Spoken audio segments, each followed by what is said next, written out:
नेपाल में राजशाही को वापस लाने और हिंदू राष्ट्र बनाने की मांग को लेकर हिंसक प्रदर्शन हो रहे हैं। इसमें 2 लोगों की मौत हो गई है और दर्जनों लोग घायल हैं। 2008 में नेपाल एक लोकतांत्रिक गणराज्य बना था। उसके बाद से अब तक 17 सालों में 14 सरकारें बन चुकी हैं। नेपाल में राजशाही और हिंदू राष्ट्र की मांग क्यों उठ रही है, क्या वैसा संभव है, इसके पीछे कौन से लोग हैं? नमस्कार, आप देख रहे हैं अमर उजाला और मैं हूं आपके साथ साहिल सुयाग। नेपाल में राजशाही समर्थकों ने शुक्रवार को राजधानी काठमांडू की सड़कों पर जोरदार प्रदर्शन किया। इस प्रदर्शन के दौरान हिंसा, लूटपाट और आगजनी भी की गई, जिसमें 2 लोगों की मौत हो गई। इसके अलावा हिंसक घटनाओं में 100 से ज्यादा लोग घायल हुए हैं। नेपाल की सरकार और राजशाही समर्थकों के बीच अब आमने सामने की लड़ाई है। एक तरफ सरकार प्रदर्शनकारियों से संविधान का पालन करने की अपील कर रही है, वहीं दूसरी ओर पूर्व राजा ज्ञानेंद्र शाह के समर्थक नेपाल में राजशाही बहाल करने की मांग पर अड़े हुए हैं। वहीं अब नेपाल की सरकार इस आंदोलन के पीछे पूर्व नरेश ज्ञानेंद्र को दोषी ठहरा रही है। नेपाली पीएम केपी शर्मा ओली ने राजा ज्ञानेंद्र की जमकर आलोचना की है और सख्त कार्रवाई की चेतावनी भी दी है। नेपाल के पीएम केपी शर्मा ओली ने संसद में कहा, पूर्व राजा ज्ञानेंद्र शाह ने प्रजातंत्र दिवस के अवसर पर अपना संदेश जारी करते हुए लोगों से समर्थन मांगा था और उसके बाद उनकी काठमांडू आगमन पर जगह जगह स्वागत कार्यक्रम आयोजित किए गए। राजा ने बीते शुक्रवार को समाज के अवांछित नागरिकों को बुलाकर उन्हें आंदोलन का जन कमांडर घोषित कर दिया। राजा ने प्रदर्शनकारियों को हिंसा करने के लिए उकसाया है। इन सब घटनाओं से साबित होता है कि पूर्व राजा ज्ञानेंद्र ने संविधान जारी होते समय किए गए समझौतों का उल्लंघन किया है। आगे नेपाल के पीएम ने कहा कि इस समय आम नागरिक की हैसियत से शांतिपूर्वक जीवन बिताने और नागरिकों को दिए गए सभी अधिकारों का उपयोग करते हुए राजा को व्यापार करने की छूट दी हुई है। साथ ही पूर्व राष्ट्र प्रमुख की हैसियत से दी जाने वाली सभी सुविधाएं उनको प्रदान की गई हैं।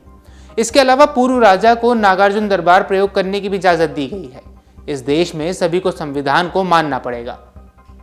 शुक्रवार को हुई घटना में जो भी लोग शामिल थे, किसी को भी बख्शा नहीं जाएगा। देश के पूर्व राजा को भी इससे मुक्त नहीं किया जाएगा। दरअसल शुक्रवार को राजधानी काठमांडू के कुछ इलाकों में तनाव बढ़ गया, क्योंकि सुरक्षा कर्मियों और राजशाही समर्थक प्रदर्शनकारियों के बीच हिंसक झड़प में 2 लोगों की मौत हो गई और सैकड़ों लोग घायल हो गए। ये लोग नेपाल में समाप्त हो चुकी राजशाही को बहाल करने की मांग कर रहे हैं। आपको बता दें कि प्रदर्शन राष्ट्रीय प्रजातंत्र पार्टी के नेतृत्व में हो रहा है, जिसे नेपाल के पूर्व राजा ज्ञानेंद्र शाह का समर्थन हासिल है। नेपाल में इस हिंसक झड़प के लिए पूर्व लोकतंत्र समर्थक पार्टियों ने पूर्व राजा ज्ञानेंद्र शाह के जिम्मेदार ठहराया है। नेपाल में प्रदर्शनकारियों की 2 प्रमुख मांगे हैं। पहली, राजशाही व्यवस्था की बहाली। लोगों की मांग है कि देश में राजनीतिक प्रक्रिया खत्म करके राजशाही को दोबारा लागू किया जाए। राजशाही व्यवस्था नेपाल का केंद्रीय मुद्दा है, जो 2008 में गणतंत्र की स्थापना के बाद से ही शुरू हो गया था। और दूसरी मांग है हिंदू राष्ट्र की मांग। नेपाल की करीब 81% हिंदू आबादी की मांग है कि देश को हिंदू राष्ट्र घोषित कर देना चाहिए, जैसे कि राजशाही के समय था। समर्थकों का मानना है कि 2008 में धर्मनिरपेक्षता अपनाने से नेपाल की सांस्कृतिक और धार्मिक पहचान कमजोर हुई है। वहीं नेपाल में राजशाही की बहाली करने की मांग के पीछे 5 बड़ी वजहें बताई जा रही हैं। कई लोगों को लगता है कि लोकतंत्र में नेताओं के आपसी टकराव, भ्रष्टाचार और शासन में अनबन ने देश को कमजोर कर दिया है। पिछले 17 सालों में नेपाल में 13 बार सरकारें बदल चुकी हैं। किसी भी सरकार ने अपना 5 साल का कार्यकाल पूरा ही नहीं किया है। ऐसे में लोगों को सरकार की व्यवस्था से भरोसा उठ गया है।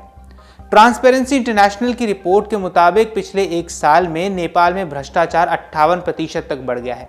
50% भ्रष्टाचार के मामले प्रधानमंत्री कार्यालय और राष्ट्रपति कार्यालय से जुड़े लोगों या संगठनों से संबंधित है। राजशाही के समर्थकों का मानना है कि राजा के शासन में भ्रष्टाचार कम होगा। राजशाही में राजा और उसके परिवार को पहले से ही सरकार से अच्छी पेंशन और सुविधाएं मिलती हैं, इसलिए उन्हें कम वेतन वाले सरकारी कर्मचारियों की तरह रिश्वत लेने की जरूरत नहीं होगी। राजशाही हटाने के बाद से नेपाल की जीडीपी की रफ्तार थमी है और ट्रेड डेफिसिट बढ़ा है। 2008 से पहले नेपाल 2 रुपए का सामान इंपोर्ट करता था तो 1 रुपए के सामान एक्सपोर्ट किया करता था। आज ये रेशो 12:1 का हो गया है। नेपाल सरकार की रिपोर्ट के मुताबिक 2023 में देश में बेरोजगारी दर 12.6% रही। यानी 2018 से 2023 तक देश की बेरोजगारी दर में 1.2% का इजाफा हुआ है। 2023 में एवरेज हर महीना 65,000 युवाओं ने देश छोड़ा और काम की तलाश में बाहर गए। 3 करोड़ आबादी वाले देश के लिए ये बहुत बड़ा नंबर है।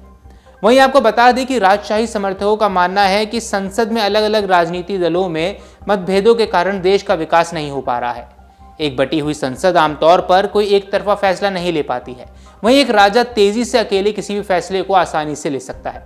दरअसल नेपाल लंबे समय तक दुनिया का इकलौता आधिकारिक हिंदू राष्ट्र था। 1768 में पृथ्वी नारायण शाह द्वारा नेपाल के एकीकरण के बाद से यहाँ की राजशाही ने हिंदू धर्म को राज्य धर्म के रूप में बढ़ावा दिया था। 1950 के बाद यहाँ ईसाई आबादी बढ़ना शुरू हुई और माओवादी आंदोलन के बाद और जन आंदोलन के बाद राजशाही का अंत हो गया था। 28 मार्च 2008 को नवनिर्वाचित संविधान सभा ने नेपाल के एक सेकुलर देश बनाने का फैसला लिया। 2021 की जनगणना के अनुसार नेपाल के लगभग 81.2% आबादी हिंदू है।